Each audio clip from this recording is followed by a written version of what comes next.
ಶ್ರೀ ಗಣಪತಿ ಶಾರದಾ ಗುರುಭ್ಯೋ ನಮಃ. ಕೂಜಂತಂ ರಾಮರಾಮೇತಿ ಮಧುರಂ ಮಧುರಾಕ್ಷರಂ ಆರುಹ್ಯ ಕವಿತಾ ಶಾಖಂ ವಂದೇ ವಾಲ್ಮೀಕಿ ಕೋಕಿಲಂ. ಶ್ರೋತೃಗಳಿಗೆ ಶ್ರೀ ಚಾಮರಾಜೋಕ್ತಿ ವಿಲಾಸವೆಂಬ ಕನ್ನಡ ರಾಮಾಯಣದ ಉತ್ತರ ಕಾಂಡದಲ್ಲಿ ಶ್ರೀರಾಮನು ಅಶ್ವಮೇಧ ಯಾಗವನ್ನು ಆರಂಭಿಸಿದ್ದು 89ನೆಯ ಅಧ್ಯಾಯಕ್ಕೆ ಸ್ವಾಗತ. ಈ ರೀತಿಯಾಗಿ ಶ್ರೀರಾಮನು ಇಳ ಮಹಾರಾಜನ ವೃತ್ತಾಂತವನ್ನು ನಿರೂಪಿಸಿ ಲಕ್ಷ್ಮಣನನ್ನು ಕುರಿತು, ಲಕ್ಷ್ಮಣ, ನಮಗೆ ಪುರೋಹಿತರಾದ ವಸಿಷ್ಠರನ್ನು, ವಾಮದೇವ, ಜಾಬಾಲಿ, ಕಾಶ್ಯಪರೆ ಮೊದಲಾದ ಬ್ರಾಹ್ಮಣ ಶ್ರೇಷ್ಠರನ್ನು ಅಶ್ವಮೇಧ ಯಾಗಾರ್ಥವಾಗಿ ಕರೆಸು. ಸರ್ವಲಕ್ಷಣ ಸಂಪನ್ನವಾದ ಕುದುರೆಯನ್ನು ದೇಶದ ಮೇಲೆ ಬಿಡಲು ಬಯಸುತ್ತೇನೆ ಎಂದು ನುಡಿದನು. ಆ ವಾಕ್ಯವನ್ನು ಕೇಳಿ ಲಘುವಿಕ್ರಮನಾದ ಲಕ್ಷ್ಮಣನು ಸಮಸ್ತ ಋಷಿಗಳನ್ನು ಕರೆಸಿ ಶ್ರೀರಾಮನಿಗೆ ದರ್ಶನವನ್ನು ಮಾಡಿಸಿದನು. ಶ್ರೀರಾಮನು ಆ ಋಷಿಗಳಿಗೆ ಅಭಿವಾದನವನ್ನು ಮಾಡಿ ಪೂಜಿಸಿ ಅಶ್ವಮೇಧ ಯಾಗಾರ್ಥವಾಗಿ ತನ್ನ ಅಭಿಪ್ರಾಯವನ್ನು ಹೇಳಿದನು. ಧರ್ಮಯುಕ್ತವಾದ ಆ ವಾಕ್ಯವನ್ನು ಕೇಳಿ ಅವನು ಋಷಭಧ್ವಜನಾದ ಶಿವನನ್ನು ನಮಸ್ಕಾರ ಪೂರ್ವಕವಾಗಿ ಪ್ರಾರ್ಥನೆ ಮಾಡಿದನು.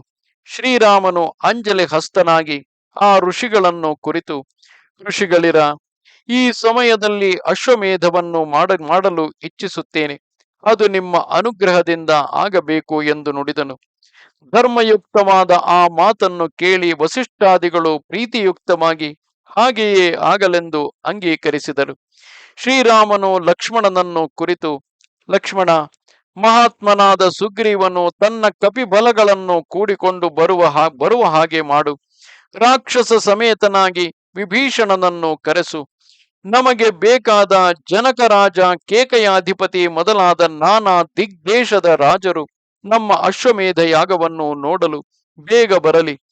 ದೇಶಾಂತರ್ಗತನಾಗಿರುವ ಬ್ರಾಹ್ಮಣರು, ವ್ಯಾಪಾರಿಗಳು ಸ್ತ್ರೀ ಸಮೇತರಾಗಿಯೂ ಸಭೃತ್ಯರಾಗಿಯೂ ಬರಲಿ. ಸಕಲಾಶ್ರಮಗಳಲ್ಲಿರುವ ಋಷಿಗಳನ್ನು ಕರೆಸು. ತಾಳಮೇಳಗಾರರು, ನರ್ತಕ ಜನಗಳ ಸಹಿತರಾಗಿ ಬರಲಿ. ಗೋಮತಿ ತೀರದ ನೈಮಿಷಾರಣ್ಯದಲ್ಲಿ ಯಾಗಶಾಲೆಯು ನಿರ್ಮಾಣವಾಗಲಿ. ಅದು ಮಹಾ ಪ್ರಶಸ್ತವಾದ ಪುಣ್ಯ ಸ್ಥಳ. ಅಲ್ಲಿ ವಿಘ್ನ ಪರಿಹಾರಾರ್ಥವಾಗಿ ಘೋಷ ಶಾಂತಿ ಜಪಗಳು ಮಾಡಲ್ಪಡಲಿ. ಆ ಗೋಮತಿ ತೀರದ ವನದಲ್ಲಿ ಅನೇಕ ಯಜ್ಞಗಳನ್ನು ಪೂರ್ವದಲ್ಲಿ ನಡೆಸಿದ್ದಾರೆ. ಯಾಗಾರ್ಥವಾಗಿ ಬರುವ ಜನರು ಹೃಷ್ಟ ಪುಷ್ಟರಾಗಿ ಪುತ್ರ ಮಿತ್ರಾದಿಗಳೊಡನೆ ಸಂತೋಷ ಪಡಲಿ. ಅಸಂಖ್ಯಾತವಾದ ತಂಡುಲ, ತಿಲ, ಕಡಲೆ, ಹುರುಳಿ, ಉದ್ದು ಮೊದಲಾದವನ್ನು, ಎಣ್ಣೆ, ತುಪ್ಪ ಮೊದಲಾದ ರಸದ್ರವ್ಯಗಳನ್ನು, ಶ್ರೀಗಂಧ ಮೊದಲಾದ ಪರಿಮಳ ದ್ರವ್ಯಗಳನ್ನು ಕಳುಹಿಸು. ಮತ್ತು ರಾಶಿ ರಾಶಿಯಾಗಿ ಚಿನ್ನವನ್ನು ಮುಂಚಿತವಾಗಿ ಭರತನು ಸಾಗಿಸಿಕೊಂಡು ನಡೆಯಲಿ. ಅಲ್ಲಿ ಅಂಗಡಿ ಬೀದಿಗಳು ಶೃಂಗರಿಸಲ್ಪಡಲಿ. ವೇದ ಪಾರಂಗತನಾದ ಬ್ರಾಹ್ಮಣರನ್ನು, ಬಾಲವೃದ್ಧರನ್ನು ಭರತನು ಮುಂದಿಟ್ಟುಕೊಂಡು ನಡೆಯಲಿ. ಮತ್ತು ಸೇವಕರು, ಬಡಗೆಗಳು ಮೊದಲಾದವರು ಭರತನ ಸಂಗಡ ನಡೆಯಲಿ.